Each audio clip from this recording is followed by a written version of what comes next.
पड़ोसन के घर की हरी हरी सब्जियां। खन्ना साहब एक रिटायर्ड सरकारी टीचर थे जो नए नए किसी मोहल्ले में अपनी बहू नीलम और अपने बेटे आदित्य के साथ शिफ्ट हुए थे। एक रात खन्ना साहब चुपके से अपने घर के बाहर आए। उनकी बहू नीलम ने उन्हें बाहर जाते हुए देख लिया। ससुर जी इतनी रात को चुपके चुपके घर से बाहर क्या करने गए? नीलम भी चुपके चुपके घर के बाहर आई तो अपने ससुर को देखकर दंग रह गई। हे राम, ससुर जी तो कौशल्या आंटी के घर में पाइप के सहारे चढ़ रहे हैं। तभी खन्ना साहब का पैर फिसला और वो जमीन पर धड़ाम से गिर गए। अरे कमर टूट गई रे। उनकी आवाज सुनकर उसी घर से ममता, उसका पति विक्रम और उसकी सास कौशल्या बाहर निकली। नीलम और उसका पति आदित्य भी बाहर आ गए। अरे खन्ना साहब, क्या हो गया आपको? कहीं चोट तो नहीं लगी आपको? अरे अंकल जी, यहाँ कैसे गिर गए आप? पापा चलो घर चलो, लगता है आप नींद में चलते चलते बाहर आ गए थे। हाँ, ऐसा ही कुछ हुआ था रे। उसका बेटा और बहू उन्हें घर के अंदर ले आए और बेड पर लिटा दिया। उन्हें छोड़ने कौशल्या भी उनके साथ ही आ गई। खन्ना साहब, अब आप ठीक है ना? कौशल्या जी, आप मुझे यहाँ तक छोड़ने आई तो मेरा दर्द पूरी तरह से गायब हो गया। कौशल्या आंटी और ससुर जी के बीच मुझे कोई लफड़ा लग रहा है, पर अभी मैं खुलकर कुछ बोल नहीं सकती। खैर, अगली सुबह नाश्ता करके आदित्य काम पर चला गया। तभी नीलम ने अपने ससुर से बोला, ससुर जी, मैंने आपको देख लिया था कौशल्या आंटी के घर पाइप से चढ़ते हुए। भला पाइप से चढ़ने की क्या जरूरत थी आपको उनके घर में? बहू की इस बात से खन्ना साहब चौंक गए। तभी उन्होंने बात को घुमाते हुए कहा, बहू तुम मेरे साथ छत पर चल, मैं तुझे कुछ दिखाता हूँ। खन्ना साहब अपनी बहू को छत पर ले गए। फिर कौशल्या जी की छत की तरफ इशारा करते हुए बोले, बहू कौशल्या जी की छत पर देखो, कितनी हरी भरी सब्जियां लगी हुई हैं। लौकी, कद्दू, शिमला मिर्च, हरी मिर्च है। तो मैं ये सारी हरी सब्जियां ही लेने जा रहा था पड़ोसन की छत पर। तुम तो जानती हो मुझे ताजा हरी सब्जियां कितनी पसंद हैं और मार्केट में तो केमिकल वाली सब्जियां मिलती हैं। अच्छा, तो आप इतनी रात में हरी सब्जियां लेने उनकी छत पर जा रहे थे, वो भी पाइप से? अरे बहू, थोड़ा एडवेंचर करने में मुझे बहुत मजा आता है। ये सब करके मैं खुद को जवान फील करता हूँ भाई। खैर, धीरे धीरे शाम होने लगी। जब खाना बनाने का वक्त हुआ तब, बहू आज खाने में तो हरी भरी सब्जियां बनाएगी हैं? मैं कौशल्या जी से हरी सब्जियां मांग कर लाता हूँ। अरे ससुर जी, आप यहीं आराम कीजिए, मैं ममता जी से हरी सब्जियां लेकर आती हूँ। उनकी बहू ममता मेरी बहुत अच्छी सहेली बन गई है। अरे नहीं नहीं बहू, मैं खुद जाकर कौशल्या जी से हरी सब्जियां मांग लाता हूँ। नहीं नहीं ससुर जी, पड़ोसन से हरी सब्जियां तो मैं ही लेकर आऊंगी। इतना बोलकर नीलम तुरंत भागकर घर के बाहर आई और बाहर से दरवाजा बंद कर दिया। अंदर से खन्ना साहब दरवाजा खटखटाते रहे, लेकिन नीलम ने दरवाजा नहीं खोला। वो सीधा सामने पड़ोसन के घर चली गई। कौशल्या की बहू ममता ने दरवाजा खोला। अरे नीलम जी, आइए आइए, कैसे आना हुआ? ममता जी, मेरे ससुर जी को हरी सब्जियां बहुत पसंद है और आपकी छत पर हरी सब्जियां लगी हुई हैं, तो मैं बस हरी सब्जियां लेने आई हूँ। तभी वहाँ पर ममता की सास आ गई। अरे नीलम बेटी, तो तू क्यों सब्जियां लेने आ गई? जा अपने ससुर जी को भेज दे। अरे आंटी जी, ससुर जी ने मुझे भेजा है। मैं हरी सब्जियां सिर्फ उन्हें दूंगी, तुझे नहीं। जब वो नहीं मानी तब मजबूरी में नीलम वापस घर आ गई और अपने ससुर को भेज दिया। थोड़ी देर में आदित्य घर लौट आया। कौशल्या जी, अब मैं बुजुर्ग हो चुका हूँ ना, इसीलिए मेरा हाथ पकड़े रहना, वरना मैं गिर जाऊंगा। खन्ना साहब, आप तो ऐसे बोल रहे हैं जैसे मैं 18 साल की हूँ। अरे आप मेरी नजर से खुद को देखेंगी तो आप 18 साल की ही लगेंगी। खैर, लेकिन ममता और विक्रम ने उन दोनों की बातें सुन ली। विक्रम, मुझे लगता है इन दोनों के बीच में जरूर कुछ न कुछ चल रहा है। ममता, तुम मेरी माँ पर गलत शक कर रही हो। खन्ना साहब, मुझे पता था कि आपको हरी हरी सब्जियां बहुत पसंद हैं, इसलिए ये हरी सब्जियां मैंने आपके लिए ही तो उगाई हैं। खैर, काफी देर हो गई, लेकिन खन्ना साहब और कौशल्या जी नीचे नहीं आए, इसलिए ममता और विक्रम दोनों छत पर पहुंच गए। उन्होंने देखा कि अभी तक सिर्फ एक लौकी ही तोड़ी थी उन लोगों ने। अपने बेटे बहू को देखकर कौशल्या चौंक गई। अरे माँ, अंकल जी को जल्दी से सब्जी दीजिए ना, आदित्य जी घर पर आ गए हैं, बेचारे भूखे होंगे। हाँ हाँ, देती हूँ। खन्ना साहब हरी हरी सब्जियां लेकर चले गए। नीलम ने खाना बनाया और सब खा पी कर सोने चले गए। तभी नीलम ने अपने पति आदित्य से कहा, आदित्य, मुझे लगता है कि ससुर जी और सामने वाली पड़ोसन कौशल्या आंटी के बीच जरूर कुछ न कुछ चल रहा है। ये क्या कह रही हो तुम नीलम? तुम्हें पता है मेरे पिताजी एक टीचर थे, उनके बारे में तुम ऐसा सोचती हो? अरे मैं ससुर जी के लिए कुछ गलत थोड़ी बोल रही हूँ, आखिर उन्हें भी इतने में नीलम ने खिड़की से देखा कि उसके ससुर जी छत पर जा रहे हैं। आदित्य, वो देखो, ससुर जी छत पर जा रहे हैं और मुझे पक्का यकीन है कि सामने वाली कौशल्या आंटी भी अपनी छत पर आ गई होंगी। तो ठीक है, चलो चलकर देख लेते हैं। खैर, खन्ना साहब अपनी छत पर पहुंच गए और कौशल्या जी अपनी छत की बालकनी पर। दोनों बड़े ही प्यार से एक दूसरे को देख रहे थे और बातें कर रहे थे। खन्ना साहब, वो चांद देख रहे हैं आप? इस काली रात में कितना खूबसूरत लग रहा है। कौशल्या जी, मुझे आपके अलावा कोई दूसरा चांद यहाँ दिखाई नहीं दे रहा है।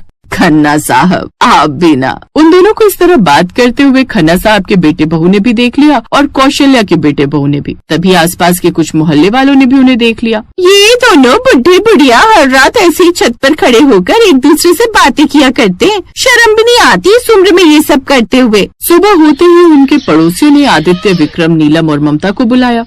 अरे तुम लोगों ने आंखों पर पट्टी बांधी हुई है क्या? है आदित्य, तुम अपने पिता को समझाओ, और विक्रम, तुम अपनी माँ को। हर रात हम देखते हैं उन दोनों को छत पर एक प्रेमी जोड़ी की तरह बात करते हुए। इस उम्र में वो ये सब करेंगे तो हमारे बच्चों पर क्या प्रभाव पड़ेगा? है भाई साहब, हम लोग तो दिन भर बाहर बिजी रहते हैं और रात में आकर सो जाते हैं। हमें भी इस बारे में कल रात ही पता चला।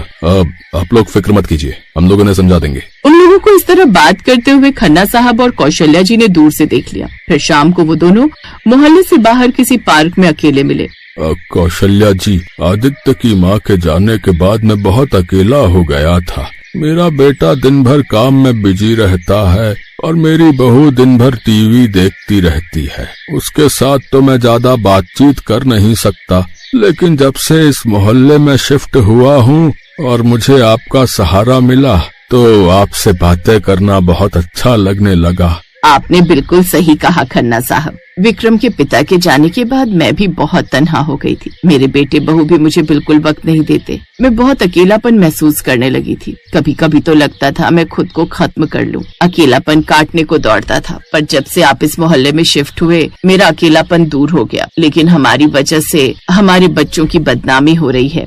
तो ठीक है कौशल्या जी, अपने बच्चों की खुशी के लिए आज के बाद हम एक दूसरे को देखेंगे तक नहीं। उन लोगों की बातें उनके बच्चों ने सुन ली। रात में नीलम ने खाने में हरी सब्जियां बनाई, लेकिन बहू, मुझे भूख नहीं है और आज के बाद ये हरी सब्जियां मत बनाना। अब मैंने मीठा खाना शुरू कर दिया है। वहीं दूसरी तरफ कौशल्या ने अपनी छत पर लगी सारी हरी सब्जियां उखाड़ कर फेंक दी। उनके बच्चे ये सब देखकर बहुत दुखी हो रहे थे। इसलिए एक रोज, पिताजी, मैं आपका अकेलापन नहीं देख पाया, हमेशा काम में ही उलझा रहा। इसलिए विक्रम, मैं तुम्हारी माँ का हाथ अपने पापा के लिए मांगता हूँ। इसी बहाने मुझे भी ससुर का प्यार मिल जाएगा। बच्चों, ये क्या बोल रहे हो तुम लोग? हाँ बच्चों, हम आप दोनों की शादी कराने वाले हैं, फिर मोहल्ले वाले भी गलत नहीं समझेंगे। अगले ही दिन खन्ना साहब और कौशल्या जी की शादी हो गई और फिर दोनों ने मिलकर हरी सब्जियां उगाई।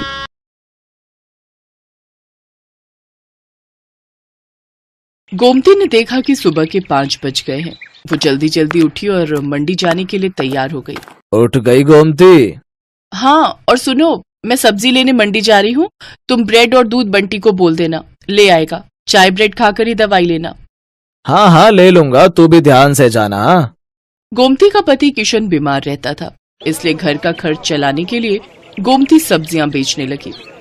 गोमती सुबह सुबह की ताजी सब्जी खरीदने के लिए बड़ी मंडी जाने लगी। गोमती ताजी सब्जियां खरीद कर लाती और बाजार में ताजी सब्जी का ठेला लगाती। सभी ग्राहक जानते थे कि गोमती बड़ी मंडी से ताजी सब्जियां लाती है, इसलिए सुबह सुबह गोमती के ठेले पर सब्जी खरीदने के लिए ग्राहकों की भीड़ लग जाती थी। 1 किलो आलू, प्याज, टमाटर और हाँ, आधा किलो करेला, भिंडी और अरबी भी कर दो। 1 किलो खीरा निकाल देना। हाँ, अभी कर देती हूँ। तभी एक औरत गोमती के पास आती है जिसका नाम मेघा था। वो गर्भवती थी और सुबह सुबह टहलने के लिए निकलती थी। मेघा का नियम था, वो गोमती से ताजी सब्जियां लेती हुई ही घर जाती थी। गोमती, मैंने तुम्हें कच्चे आम बोले थे, लाई हो क्या?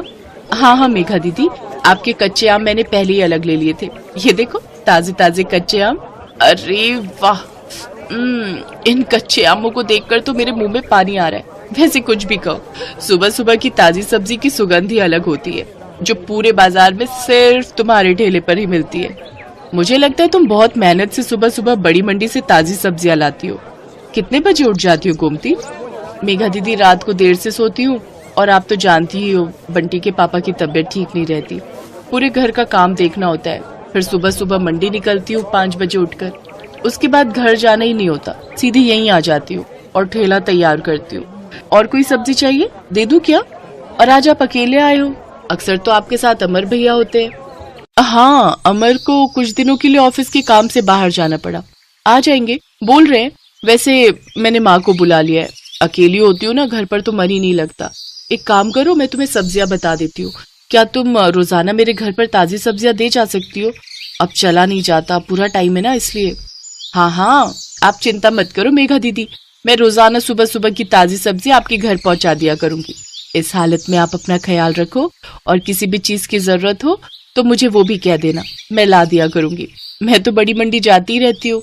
बहुत बहुत धन्यवाद गोमती, नहीं तो आजकल इतना कौन करता है। ठीक है, अब मैं चलती हूँ, ये मेरा फोन नंबर है, मैं तुम्हें सब्जियां बता दिया करूंगी, तुम पहुंचा दिया करना। ठीक है दीदी, इसमें अपना नंबर आप खुद ही डाल दो, मुझे डालना नहीं आता। हाँ हाँ लाओ। मेघा अपना नंबर गोमती के फोन में सेव कर देती है और उसका नंबर भी अपने फोन में ले लेती है। मेघा गोमती को फोन पर बता देती थी कि उसे सब्जी में क्या चाहिए। हेलो, हाँ मेघा दीदी, ठीक है, मैं अभी ठेले पर पहुंचूंगी ना तो पहले आपकी सब्जियां ही अलग करके दे जाऊंगी, उसके बाद ठेला लगा लूंगी। ठीक है गोमती। तुम्हारी ये सब्जी वाली बहुत अच्छी है, बेचारी रोजाना सुबह सबसे पहले तुम्हारी ही सब्जियां अलग करके दे जाती है। इसकी दी हुई भिंडी मैंने कल काटी थी, एक भिंडी खराब नहीं निकली, सब ताजी कच्ची कच्ची भिंडी थी। हाँ माँ, बहुत अच्छी है गोमती, पर बेचारी का पति बीमार रहता है, 3 छोटे छोटे बच्चे हैं, अकेले ही सब्जी बेचकर घर का गुजारा कर रही है। गोमती सच में बहुत अच्छे स्वभाव की थी, ये बात मेघा और उसकी मम्मी जानते थे। एक दिन बहुत तेज बारिश हो रही थी, सड़कें पानी से भर गई थी, निकलने का भी कोई रास्ता नहीं था। गोमती सब्जियां तो ले आई थी पर ठेले पर नहीं लगा रही थी। आज तो बारिश ने परेशान कर दिया, सोच रही हूँ ठेला रुक कर लगाऊं, सड़कों पर पानी भरा हुआ है, कोई सब्जी लेने नहीं आएगा, थोड़ी देर बाद ही लगाऊंगी। अभी सारी सब्जी की बोरियां यहीं साइड में रख देती हूँ। एक काम करती हूँ, मेघा दीदी ने कल कच्चे आम बोले थे और बाकी सब्जियां भी तब तक उन्हें दे आती हूँ। आज उनका फोन भी नहीं आया, उन्हें लगा होगा कि मैंने बारिश के चलते सब्जी नहीं लगाई होगी। बारिश का पानी भी थोड़ा उतर जाएगा, बोरियां यहीं ठेले पर बांध जाती हूँ। गोमती ने सब्जी की बोरियां ठेले पर बांध दी और ठेले को जंजीर से बांधकर वो सब्जियां देने के लिए मेघा के घर चली जाती है। पर वो देखती है कि मेघा की तबीयत बहुत खराब है और जिस डॉक्टर से उसका इलाज चल रहा है वो उसका फोन नहीं उठा रही है। अस्पताल में भी कोई फोन नहीं उठा रहा, जिस वजह से मेघा और उसकी मम्मी बहुत परेशान हो रहे थे। मम्मी, कोई भी फोन नहीं उठा रहा, मेरा दर्द बढ़ता जा रहा है, मुझे लग रहा है मेरा लेबर पेन स्टार्ट हो गया है। मुझे भी यही लग रहा है कि तुम्हारे बच्चे का दर्द शुरू हो गया है। एक तो बारिश में कोई कैब भी बुक नहीं हो रही। आंटी जी आप चिंता मत करो, यहाँ थोड़ी दूरी पर ही मेरी जान पहचान वाले एक ऑटो वाले भैया रहते हैं, मैं अभी उन्हें लेकर आती हूँ। मुझे लगता है आज बारिश की वजह से वो काम पर नहीं गए होंगे। गोमती उस ऑटो वाले के घर जाती है जिसे वो जानती थी। बारिश की वजह से ऑटो वाला भैया आज काम पर नहीं गया था। गोमती के कहने पर वो अपना ऑटो निकाल लेता है। वो सब मेघा को अस्पताल ले जाते हैं। गोमती मेघा की मम्मी के साथ वहीं रहती है। बारिश भी अब रुक चुकी थी, पानी सड़कों से उतर गया था। मेघा के हस्बैंड को जब ये बात पता चलती है तो वो सीधा हॉस्पिटल ही आ जाता है। मेघा एक बेटी को जन्म देती है। थैंक यू गोमती, अगर आज तुम ना होती तो न जाने कितनी परेशानी हो जाती। अमर तुम्हें पता है, गोमती ही ऑटो वाले भैया को लेकर आई थी। थैंक यू गोमती, तुमने आज हमारी बहुत मदद की है। इसमें थैंक यू की कोई बात नहीं है भैया, ये तो मेरा सौभाग्य है कि मैं मेघा दीदी की मदद कर सकी और मैं बहुत खुश हूँ कि मेघा दीदी ने इतनी प्यारी सी गुड़िया को जन्म दिया है। अब तो मैं मिठाई खाऊंगी। गोमती को ध्यान ही नहीं रहा, वो अपना ठेला और सब्जियां सुबह से छोड़कर आई हुई थी। सब सब्जी वाले बारिश की वजह से वहां से जा चुके थे। गोमती देखती है उसका ठेला और सब्जियां कोई चोरी करके ले गया। गोमती बहुत रोती है। ये बात जब मेघा और अमर को पता चलती है तो वो गोमती की मदद करते हैं। गोमती, हमारी अपनी दुकान कब से खाली पड़ी थी, अब तुम हमारी दुकान को अपनी सब्जी की दुकान बना लो। अब से तुम दुकान पर बैठकर सब्जी बेचा करो और टेंशन मत लो, हम तुमसे दुकान का कोई किराया नहीं लेंगे, तुम आराम से अपनी सब्जी की दुकान चलाओ। गोमती की आंखों में खुशी के आंसू आ जाते हैं। कुछ समय बाद गोमती का पति किशन भी ठीक हो जाता है। अब वो दोनों मिलकर मेहनत से सब्जी की दुकान चलाने लगे। दुकान बनने की वजह से गोमती के पास और भी ग्राहक बढ़ गए। सब जानते थे कि अगर सुबह सुबह की ताजी सब्जी कहीं मिल सकती है तो सिर्फ गोमती सब्जी वाली की दुकान पर। Thanks for watching.